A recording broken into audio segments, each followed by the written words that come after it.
Bonjour, je suis Marion. Sur ma chaîne, on parle couture, corset et créativité. Aujourd'hui, on se retrouve pour une vidéo de costume historique pour la deuxième partie de mon vlog sur ma jupe de randonnée 1895. Alors, avant de rentrer dans le vif du sujet, quelques petites remarques qui me semblent importantes. Quand je parle de costume historique, de couture historique, je parle uniquement de mon petit bout de la lorgnette sur un spectre qui est très large, qui va aller de quelqu'un qui veut juste une tenue qui fasse la blague pour une soirée déguisée, à quelqu'un qui va faire de la reconstitution historique et qui va essayer de sourcer le moindre détail. Pour ma part, je suis partie sur ce projet dans l'idée que je faisais une expérience, que j'essayais de découvrir des choses sur des techniques de construction et que je voulais ensuite avoir un vêtement que je pourrais tester au niveau du confort en situation et accessoirement porter dans la vie de tous les jours. Du coup, j'ai quelques limitations qui sont arrivées, qui se sont imposées petit à petit. Premièrement, je n'avais pas envie de dépenser beaucoup de sous pour aller acheter un nouveau tissu. J'ai utilisé ce que j'avais en stock. Ensuite, je voulais quelque chose qui soit lavable parce que je veux porter ça dans la vie de tous les jours et que dans la vie de tous les jours, j'ai une machine à laver, que je vais sans doute rencontrer de la boue, que cette tenue va sans doute vivre des photoshoots qui sont très destructeurs pour les tissus fragiles. Du coup, mon tissu extérieur est en polyester. Il fait semblant d'être en lainage, mais c'est du polyester. Ma doublure, c'est un taffetas polyester également, parce que le taffetas de soie et la machine à laver, ça s'entend très mal. Et ma triplure, ce n'est pas de la tarlatane ou du bougrant, qui auraient été les équivalents historiques, mais qui sont des tissus enduits dont l'enduit par relavage. Ma triplure, c'est du crin synthétique, qui donc, lui, se lave plutôt pas mal. Ensuite, autre point important, c'est, comme je disais, une expérimentation. Il y a des choses que j'ai testées, que je ferai peut-être différemment maintenant, et il y a aussi des choses que j'ai appris en cours de route. J'essaierai de vous les indiquer au fur et à mesure de la vidéo. Pour commencer, je vous mets les gravures de mode qui ont inspiré mon projet. D'ailleurs, à propos d'informations supplémentaires que j'ai trouvées en cours de route, entre la première vidéo et le début de ce projet, et maintenant, j'ai trouvé une troisième gravure de mode dans ma propre collection, sans aller chercher même ailleurs. Donc, ces trois images issues de la mode illustrée de 1893, 1895 et 1897. La tenue des trois femmes est relativement similaire. En haut, elles portent une blouse, sans doute en coton ou en lin, donc dans un tissu lavable. Je vous renvoie à un article que j'ai écrit il y a un certain temps déjà sur mon blog sur les blouses dans les années 1890. Par-dessus, elles ont une cape ou une veste dont on voit qu'elle peut être soit ouverte, soit carrément portée sur l'arrière et retenue uniquement par des bretelles, parce que quand on marche, on s'échauffe. Et en bas, elles ont une jupe qui est assez simple et qui a la particularité d'être retenue devant par des pattes boutonnées. Pattes qui visiblement permettent de remonter la jupe quand on marche dans la montagne et ensuite de la laisser pendre quand on est dans un endroit plus civilisé et qu'on veut être moins négligé. Donc je reprends la réalisation là où je vous avais quitté, à peu de choses près. Je vous renvoie à la vidéo précédente pour la première partie de la fabrication de cette jupe. Donc on commence par les fameuses pattes de boutonnage. Honnêtement, mon tissu est un petit peu épais, j'avais peur que ça ne passe pas. Finalement, c'est passé. Mais honnêtement, si je devais le refaire et si je devais vous donner un conseil, c'est de prendre pour ce type de vêtements, si vous avez des pattes comme ça à faire, un lainage ou équivalent qui soit pas aussi épais que le mien. Comme ce sont juste des rectangles avec une pointe en bas, j'ai mesuré à peu près la taille qu'elles devaient avoir et je les ai tracées directement sur le tissu de la jupe, puis découpées en double, sans me prendre la tête à faire un patron. Ensuite, elles ont été cousues envers contre envers, tout simplement.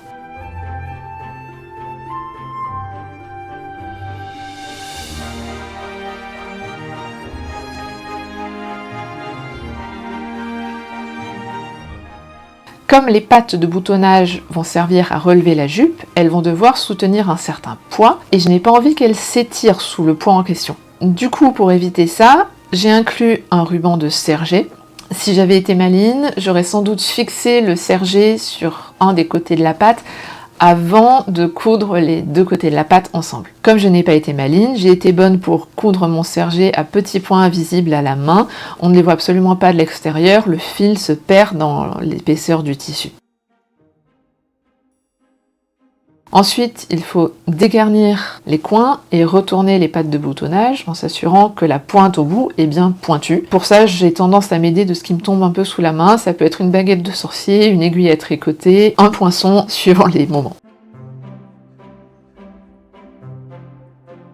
On ne le soulignera jamais, assez jamais, le fer à repasser est un accessoire indispensable en couture. Je vous laisse voir la différence entre la pâte qui a été repassée et la pâte qui n'a pas encore été repassée.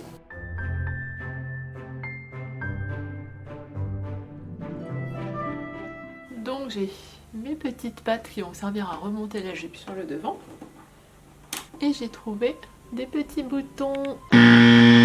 Là, si vous avez fait bien attention aux images que je vous ai montrées en début de vidéo, vous avez peut-être localisé un petit problème dans mon raisonnement. Problème, la jupe doit pouvoir être portée longue ou relevée. Autrement dit, il faut un peu plus que 2 boutons, il faut plutôt 2 jeux de boutons. Au final, je suis partie sur ceux-là. Ils sont en bois peint, ils sont plutôt neutres et discrets, bref, ils ne choquent pas trop.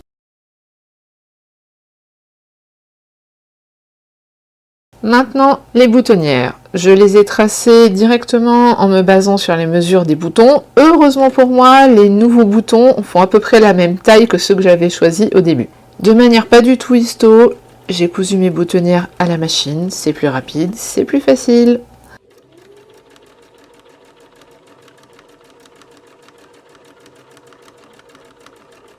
Là, je finis le haut des pattes de boutonnage avec un point invisible à la main et on voit bien là qu'elles sont vraiment un petit peu épaisses.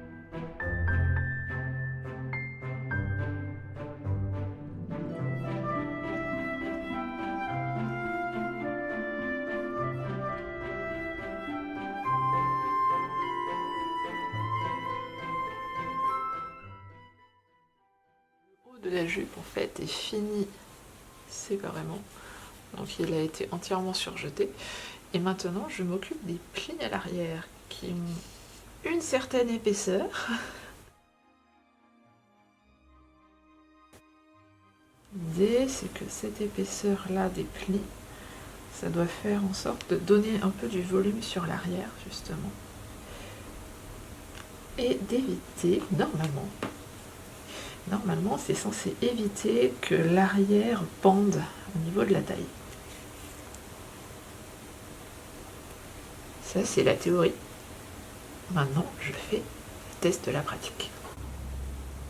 J'ai commencé par faire plein de tests de plis différents. Et puis ensuite, je suis allée regarder mes notes. Et donc, ce que disent les textes d'époque, c'est que sur l'arrière, on a soit des fronces, soit des plis ronds. J'ai fait 2 plis ronds doubles de 6 cm de large, comme c'était indiqué. Et curieusement, ça marche.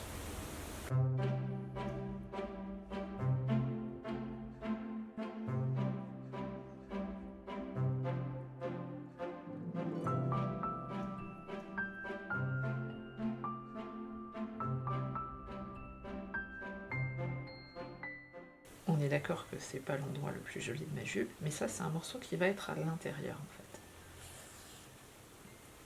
Et l'idée qu'il y a sur les jupes victoriennes de garder le haut qui soit pas totalement fini et rangé dans la ceinture, c'est que du coup c'est aussi vachement plus facile à adapter si jamais on doit raccourcir la jupe, refaire un peu la ceinture parce que par exemple on a pris du poids, ce genre de choses qui n'arrivent jamais bien sûr.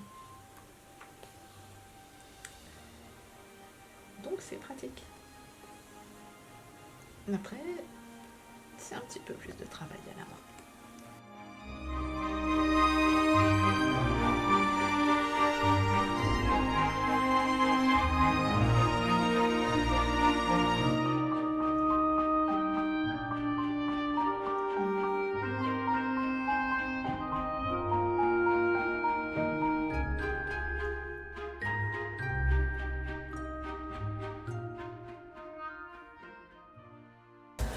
Changement de décor, l'atelier a été temporairement délocalisé chez une copine. Je profite qu'il y a beaucoup de travail à la main à faire pour les finitions de la jupe.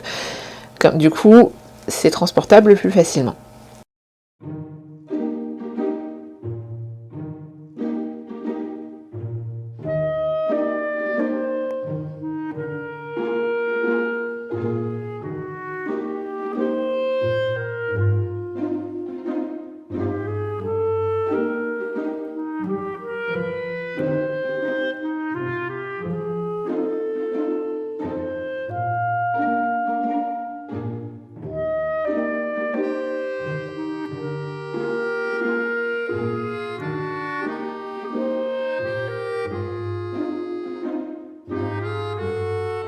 Donc j'ai construit la ceinture de façon moderne, c'est-à-dire que j'ai un serré qui est pris entre deux épaisseurs du tissu extérieur de la jupe.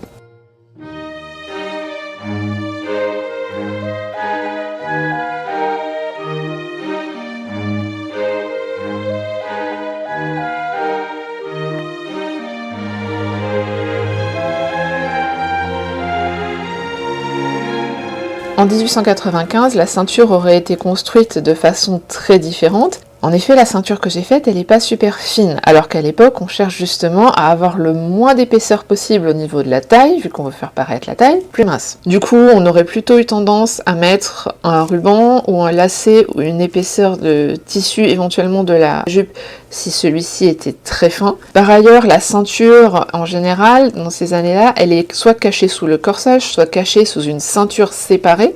La ceinture accessoire, pas la ceinture comme morceau de la jupe.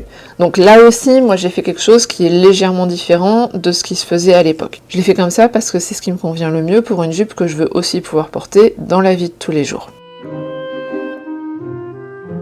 Comme vous voyez, la ceinture est entièrement finie à la main. De façon générale, il y a énormément de finitions sur ce type de vêtements. Si on veut les faire d'une façon qui soit proche de la façon dont c'était fait à la fin du 19e siècle, qui vont être faites à la main. La ceinture est fixée à la jupe en fait par un point de surjet, c'est-à-dire qu'on les aligne bord à bord et on surjette les deux ensemble. Ensuite on déplie et on obtient quelque chose qui ne se voit quasiment pas.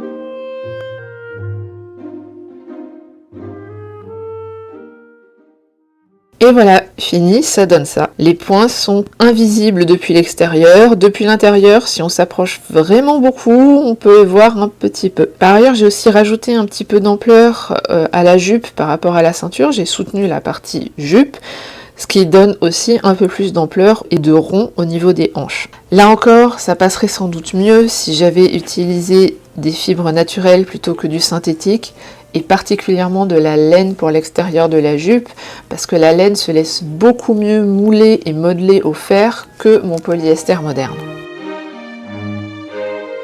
Avant de m'attaquer à l'ourlet, j'ai accroché la jupe et j'ai laissé pendre quelques jours pour être sûr que les morceaux, notamment les parties dans le biais qui doivent s'étirer, s'étirent avant que je détermine la longueur qu'elle doit avoir. Si j'avais totalement respecté les conseils que j'avais trouvés dans mes différentes méthodes de coupe et magazines de mode, j'aurais en fait dû d'abord finir le bas de la jupe, puis ajuster la longueur par le haut, au niveau de la ceinture. On s'attaque maintenant à l'ourlet.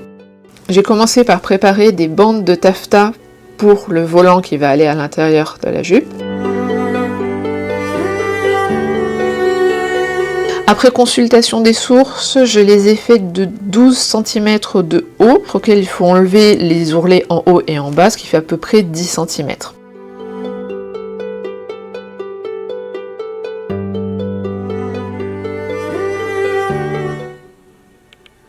Donc j'en suis à l'ourlet. Comme vous voyez, on ne voit rien à l'extérieur. Je fais un ourlet à la main. Voilà. La doublure et le crin que j'utilise en renfort sont coupés plus courts que le tissu extérieur. Et ce tissu va être replié 2 fois pour faire un ourlet bien propre. Et ensuite, par-dessus, je vais venir mettre un gros grain qui va protéger des frottements et qui éventuellement pourrait être changé si le bas de la jupe est usé. Et oui, en fait, si j'avais réfléchi, j'aurais pu me dire que je n'avais pas besoin de faire un ourlet aussi bien fini, alors que de toute façon, j'allais mettre un gros grain par-dessus.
Donc mon gros grain, je l'ai épinglé bord à bord avec le bas de la jupe et il est cousu au plus près du bord du côté extérieur.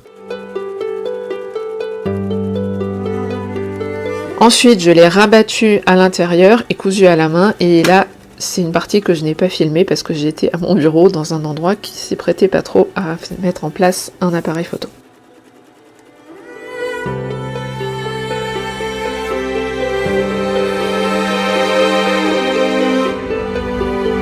Pour poser le volant, j'ai placé le bas au même niveau que le bas de la jupe. Une fois que le volant est froncé, en fait, il va remonter un petit peu, ce qui fait qu'il ne dépasse pas. Je n'ai pas fait de fronce, j'ai préféré travailler avec des épingles, parce que personnellement, j'ai une sainte horreur des fronces.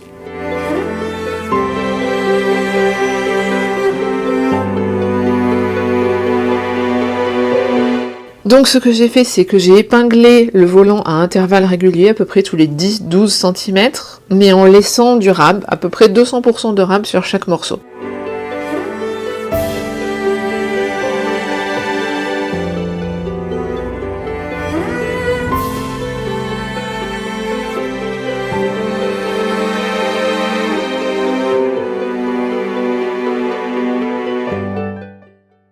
Ensuite, le jeu, c'est de trouver le milieu du morceau de volant et le milieu du morceau de jupe correspondant, les épingler ensemble, et de faire ça régulièrement de façon à diviser le plus possible jusqu'à ce qu'il y ait des épingles à peu près tous les 2-3 mm.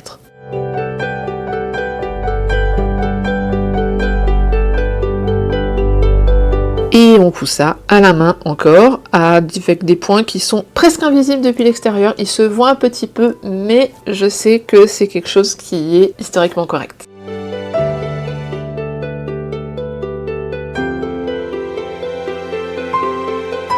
Là encore, j'aurais peut-être pu faire ça différemment et appliquer le volant avant d'appliquer la doublure sur la jupe. Ce n'aurait pas été une solution historiquement correcte, mais ça m'aurait sans doute fait un petit peu moins de boulot. Et voilà donc le volant cousu en place. Il y a une petite tête non cousue au-dessus de la ligne de couture. En bas, je vais les laisser entièrement libres. J'ai trouvé des références où le volant est fixé à intervalles réguliers à la jupe. Moi, ça ne m'a pas paru nécessaire.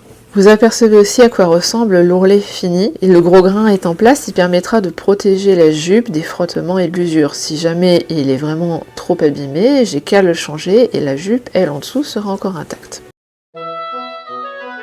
Il me reste maintenant quelques petites finitions à faire. À l'arrière de la jupe, il y a un élastique qui permet de tenir l'ampleur dans le dos et de maintenir plus ou moins les plis en place. Pour moi, il n'y a pas trop de travail au niveau des plis, tout simplement parce que ma jupe n'est pas très ample derrière et qu'il n'y a pas énormément de plis. Donc l'élastique va être attaché uniquement en 3 points, au milieu et sur les bords des laies du dos. Donc je commence par le fixer avec des épingles, en mesurant pour que les points de fixation soient à la même hauteur à partir du bas. Attendez, petit doute, on vérifie. Et oui, j'avais bien fait une erreur. Après avoir consulté mon Patterns of Fashion 2, je m'aperçois qu'en fait l'élastique doit être posé beaucoup plus haut que ce que je l'avais fait. Donc on défait, on remesure cette fois-ci à partir du haut de la jupe.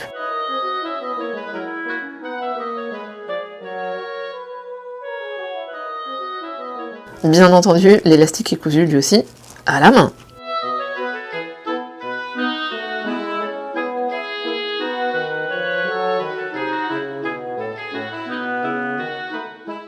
Et voilà, vous apercevez au passage les poches, avec l'élastique est cousu juste dessous, et la patte qui permet de camoufler un petit peu l'ouverture de la jupe au milieu du dos. L'élastique est juste fixé en 3 points et reste libre par ailleurs.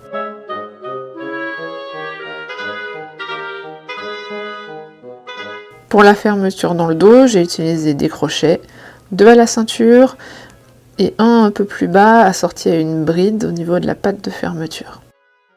Et les poches sont complètement cachées au bord des plis, comme vous voyez, si je ne mets pas la main dedans, on ne les voit vraiment pas. Et voilà, la jupe finie.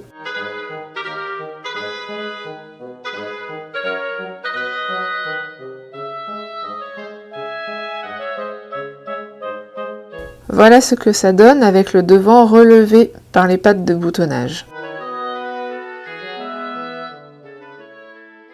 Et voilà, la jupe est finie, c'est le moment de se quitter. Il me reste encore à la tester en conditions d'usage normales, ce que j'espère faire dans les prochaines semaines. Dans tous les cas, je vous tiendrai au courant. Si vous voulez un peu plus d'informations, je vous renvoie à mon article de blog que j'ai écrit sur le sujet, que je vous mettrai en barre d'infos avec tous les autres liens vers mon Instagram, mon Facebook et compagnie. À bientôt!